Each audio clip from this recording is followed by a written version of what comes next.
જગત મારા ઘરમાં ભાગ 2 સમાજમાં ભેદભાવ ફેલાવતા નિયમો અને બાળકો સાથે થતી ગેરવર્તણૂક. આગળના વિડીયોમાં આપણે વડીલોના અનુભવ અને પ્રામાણિકતાના મહત્વ વિશે જાણ્યું.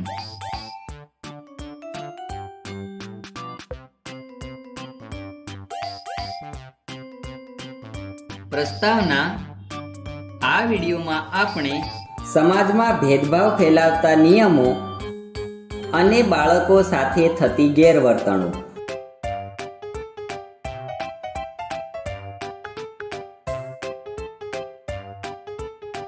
બજારમાંથી શાકભાજી ખરીદ્યા પછી બિટ્ટુ ઘરે પાછો આવ્યો અને મમ્મીને શાકભાજીની થેલી આપે છે.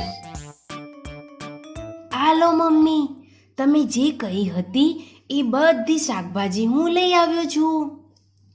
બિટ્ટુની મમ્મી શાકભાજીની થેલી તરફ જુએ છે અને પછી શાકભાજીનું લિસ્ટ જુએ છે. અરે બિટ્ટુ, હું ડુંગળી લખવાનું તો ભૂલી જ ગઈ હતી. તારે ફરીથી બજારમાં જવું પડશે. શું ફરીથી? માફ કરી દે બિટ્ટુ, હું ભૂલી ગઈ હતી. એક કામ કરીએ, તું ડુંગળી લઈ આવ અને હું તારા માટે લીંબુનો રસ બનાવી રાખું છું. વાહ મમ્મી, હું જલ્દીથી ડુંગળી લઈને આવું છું.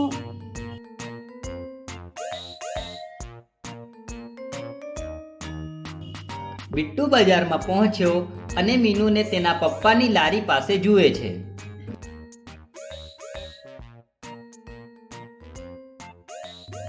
અરે મીનુ, તું આવી ગઈ? કાકા ક્યાં છે? પપ્પા હમણાં કોઈ કામથી બેંક ગયા છે, પણ તું ફરીથી કેમ આવ્યો? પપ્પાએ હમણાં જ કહ્યું હતું કે તું અહીંથી શાકભાજી લઈ ગયો છે. અરે, મમ્મી લિસ્ટમાં ડુંગળી લખવાનું ભૂલી ગઈ હતી, તેથી મારે ફરીથી આવવાનું થયું. લાગે છે તું સતત 2 વાર આવવાથી થાકી ગયો છે. તું પાણી પીશ? હા મીનુ, આપ. તને મારા ઘરનું પાણી પીવામાં વાંધો તો નથી ને? ના તો, પણ તે આવું કેમ પૂછ્યું? ગઈકાલે શાળાએથી આવતી વખતે મારી મિત્રને ઉધરસ આવતી હતી. મેં તેને પાણી આપ્યું તો તેણે ના પાડી દીધી. તેણે કહ્યું કે તેના દાદીએ મારા ઘરનું પાણી પીવાની ના પાડી છે. તમને શું લાગે છે કે મીનુના મિત્રની દાદીએ આવું કેમ કહ્યું હશે? શું તમને ક્યારેય કોઈએ આવું કંઈ કહ્યું છે?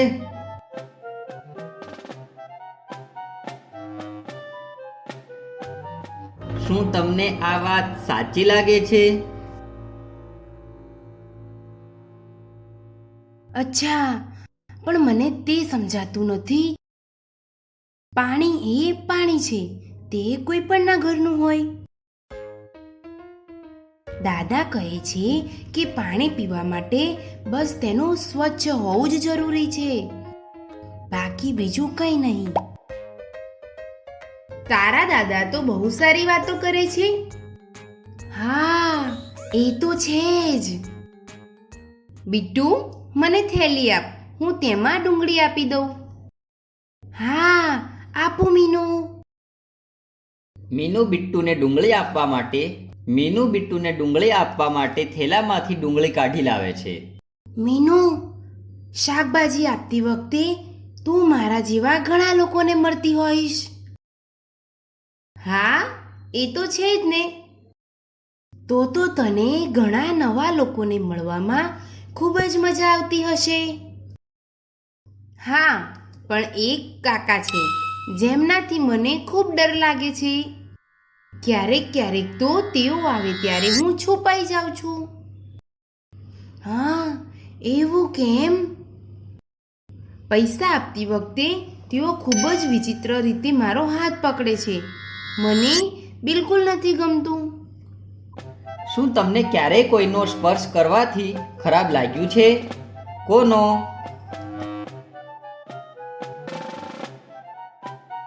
તો પછી તારે આ વાત તારા મમ્મી પપ્પાને કહેવી જ જોઈએ. શું તમે બિટ્ટુની વાત સાથે સંમત છો? તમને શું લાગે છે, આવું થાય ત્યારે શું કરી શકાય? હા, તે સાચું કહ્યું બિટ્ટુ.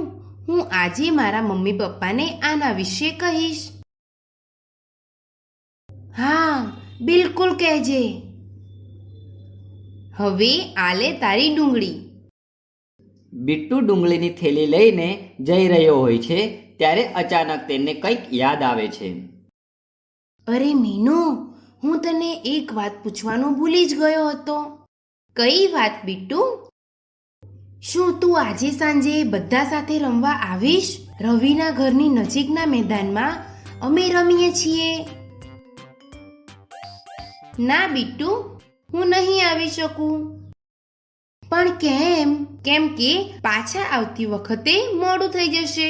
મારા ઘરે આટલા લાંબા સમય સુધી બહાર રહેવાની મનાઈ છે. પણ મેં તારા મોટા ભાઈને હંમેશા મોડે સુધી બહાર રમતા જોયો છે.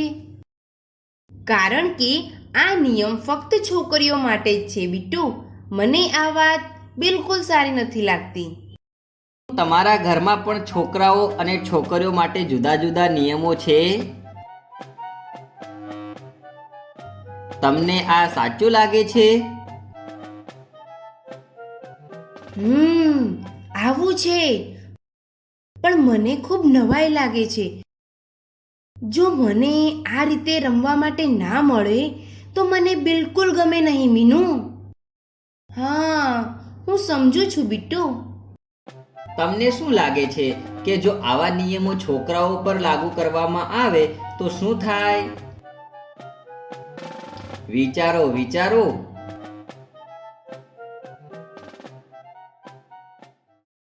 સારું મીનુ, હવે હું જાઉં છું.